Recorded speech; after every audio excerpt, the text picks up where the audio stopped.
ఎన్నికల్లో జగన్ వ్యూహం బ్రహ్మాస్త్రాన్ని మించి ఉంది. ఆ వ్యూహమే కూటమిని 30 నియోజకవర్గాల్లో గెలుపు దూరం చేసింది. జగన్ ఈ ఎన్నికల్లో గెలుపు కోసం అనేక వ్యూహాలు రచించారు. అందులో ఓ 4 నియోజకవర్గాలపై బ్రహ్మాస్త్రాన్ని ప్రయోగించారు. అంతేకాదు, విజయం కూడా సాధించారు అనే చెప్పవచ్చు.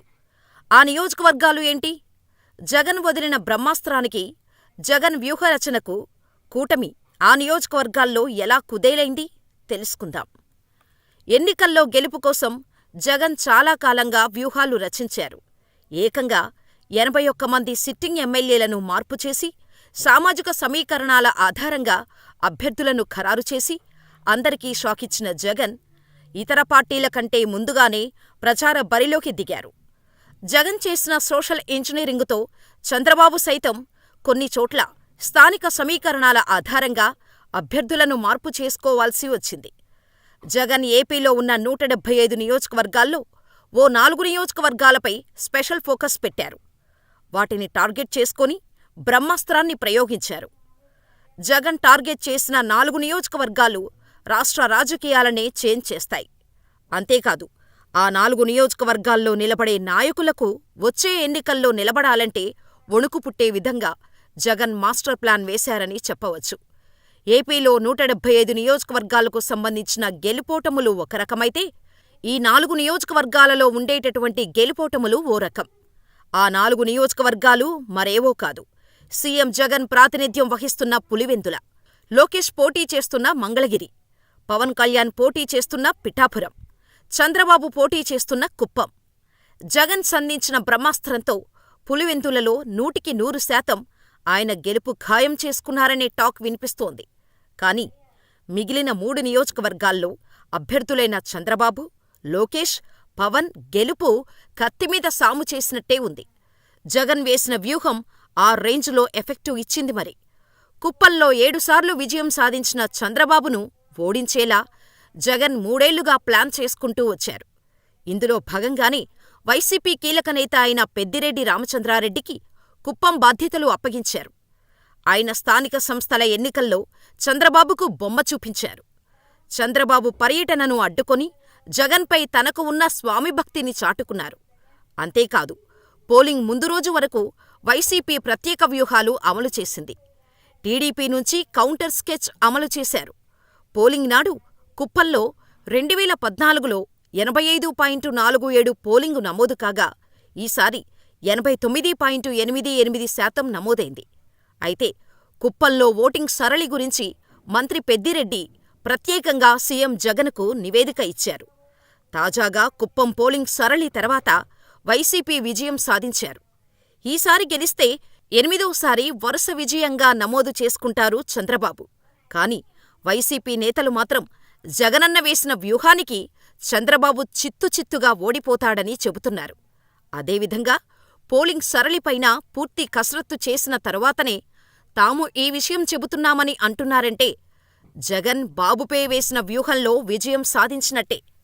ఇక మంగళగిరి విషయానికి వస్తే, ఈసారి లోకేష్ని ఓడించటానికి మంగళగిరిలో చేనేత సామాజిక వర్గం బలంగా ఉండటంలో ఈసారి బీసీకి ఇక్కడ సీటు ఇవ్వాలని జగన్ నిర్ణయం తీసుకోవటం, లోకేష్ ఓటమి అప్పుడే ఫిక్స్ అయింది.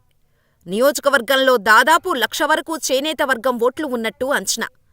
నిర్ణయంతో కొంత మనస్తాపానికి గురైన ఆళ్ల రామకృష్ణారెడ్డి ఎమ్మెల్యే పదవికి, పార్టీకి రాజీనామా చేసినప్పటికీ పరిస్థితులు అర్థం చేసుకొని తిరిగి వైఎస్ జగన్ చెంతకు వచ్చేశారు. మంగళగిరి సీటులో వైఎస్సార్ కాంగ్రెస్ తరపున బీసీ అభ్యర్థిని గెలిపిస్తానని ఆయనే స్వయంగా ప్రకటించారు. అనంతరం గంజి చిరంజీవిని నియమించారు. కాని చిరంజీవి కంటే మురుగుడు లావణ్య అభ్యర్థిత్వం బెటర్ అని తేలటంతో ఆయనకు నచ్చచెప్పి లావణ్యను సమన్వయకర్తగా ప్రకటించారు. నారా లోకేష్ని ఓడించి లావణ్యను గెలిపించి తీరుతామని సిట్టింగ్ ఎమ్మెల్యే ఆళ్ల, ఆప్కో చైర్మన్ గంజి చిరంజీవి ప్రకటించారు. దీంతో అందరూ ఇక నారా లోకేష్ మంగళగిరి నుంచి సామాన్లు సర్దుకొని వెళ్లిపోవచ్చని వైసీపీ వర్గాలు ధీమా వ్యక్తం చేశాయి. 2019 ఎన్నికల్లో మంగళగిరి నుంచి ఓడిపోయిన తర్వాత టీడీపీ నేత నారా లోకేష్ ఇటీవల వరకు నియోజకవర్గం ముఖం చూడలేదు. కోవిడ్ సమయంలో లోకేష్ భయపడి హైదరాబాదుకు పారిపోయారు. 2 ఏళ్లపాటు అసలు మంగళగిరి రానేలేదు. దీంతో మంగళగిరిలో లోకేష్పై చాలా వ్యతిరేకత ఉంది. అంతేకాదు, లోకేష్ గెలిచిన పార్టీ కార్యకర్తలకు అందుబాటులో ఉండరనే అసంతృప్తి టీడీపీ శ్రేణుల్లో గట్టిగా ఉంది. పైగా తాను లేనప్పుడు మంగళగిరి నియోజకవర్గంలో పార్టీ బాధ్యతల్ని తన సామాజిక వర్గ నేతలకే అప్పగించారనే వ్యతిరేకత కూడా ఉంది. దీంతో మంగళగిరిలోని టీడీపీ కార్యకర్తల్లో లోకేష్ పట్ల తీవ్ర అసంతృప్తి వ్యక్తమవుతోంది. ఈ వ్యతిరేకతను తమకు అనుకూలంగా జగన్ మార్చుకుంటూ వచ్చారు. సిద్ధం సభల ఉత్సాహంతో ప్రజల్లో దూసుకుపోయారు. దీంతో ఈసారి కూడా నారా లోకేష్ మంగళగిరిలో ఓడిపోవటానికి మానసికంగా సిద్ధం కావాల్సిందే. పిఠాపురం విషయానికి వస్తే పవన్ కళ్యాణ్ ఓడిపోవటం పక్కా అనే మాటలు వినిపిస్తున్నాయి. దానికి జగన్ ముందునుంచే వ్యూహాలు రచించారు. సినిమాల్లో పవన్ పవర్ స్టార్, డౌటే లేదు.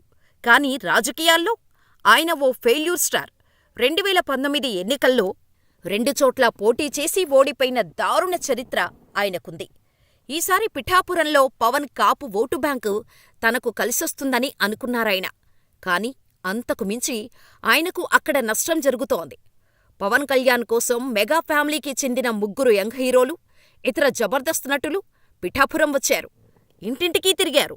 వీరందరినీ చూసి కాపు ఓట్లు వన్ సైడ్గా పవన్కు పడతాయని అనుకోవటం భ్రమే. ఎందుకంటే అక్కడ వంగగీత కూడా అదే సామాజిక వర్గానికి చెందిన మహిళ. అంతేకాదు, ఒకవేళ పవన్ గెలిచినా పిఠాపురంలో ఎవరికీ అందుబాటులో ఉండరనే అభిప్రాయం ప్రజల్లో ఉంది. పవన్ పిఠాపురంలో గెలుస్తాడా, ఓడిపోతాడా అని బెట్టింగ్ వేసుకుంటున్నారు అంటే మనం అర్థం చేసుకోవచ్చు పరిస్థితి ఎంత దారుణంగా ఉందో. జగన్ వేసిన ఈ వ్యూహాల్లో చంద్రబాబు, పవన్, లోకేష్ చిక్కుకున్నారు. ఈ 3 నాయకులు వారి సీట్లను గెలిపించుకోవటం కోసం డిఫెన్స్లోకి వెళ్లిపోవటం, జగన్ వారిని దారి మళ్లించటంలో విజయం సాధించారు. ఎన్నికల చివరి 3-4 రోజుల్లో కూడా వారు వాళ్ల నియోజకవర్గాల మీద కాన్సంట్రేషన్ చేసి మిగిలిన నియోజకవర్గాలను పట్టించుకోలేకపోయారు. దీంతో టీడీపీ గెలిచే 30 నియోజకవర్గాలను వదులుకోవాల్సి వచ్చింది. అక్కడ వైసీపీ విజయం సాధించిందని చెప్పవచ్చు. జగన్ వదిలిన బ్రహ్మాస్త్రానికి ఎదురు నిలిచిన ఈ 3 అటు ఓటమికి, ఇటు గెలుపుకి మధ్య ఉన్నారు. జగన్ చేసిన ఈ వ్యూహంలో ఈ 3 నాయకులు ఓడిపోయినట్లయితే ఇంకా వారి రాజకీయ జీవితం ముగిసినట్టే. గెలుస్తారా లేక ఓడిపోతారా అనేది కౌంటింగ్ రోజు చూడాల్సిందే.